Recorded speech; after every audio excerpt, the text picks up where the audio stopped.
Guys, welcome to my blog. तर मी swimming पूलमधून जाऊन आली आणि ॲक्च्युली खरंमध्ये हे बघा, हे आम्हाला सेपरेट रूम आहे आणि ही माझी बॅग आहे आणि सगळं असं. तर मी माझी आता केस धुतली, आंघोळ केली. म्हणजे मी किती वाजता गेली असेल, म्हणजे मी आली आणि भजी खाल्ली आणि मग स्विमिंग पूलमध्ये आली, मग खाल्लं. तर इकडे माझी मम्मी आली आणि हे सगळं असं आहे. इकडे खिडकी पण, कपाट पण दिलं आम्हाला आणि फॅन आणि ए सी चालूच आहे, तर थंडी खूप वाजते.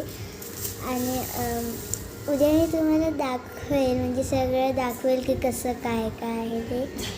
तर please like, share, subscribe, comment. आणि मला एकदम थकायला झालं आणि मला रात्री कशी झोपणं माहीत नाही. मी कुर्ता आणि जीन्स घातली, जीन्स आणि पॅन्ट. तर please like, share, subscribe, comment. Bye guys.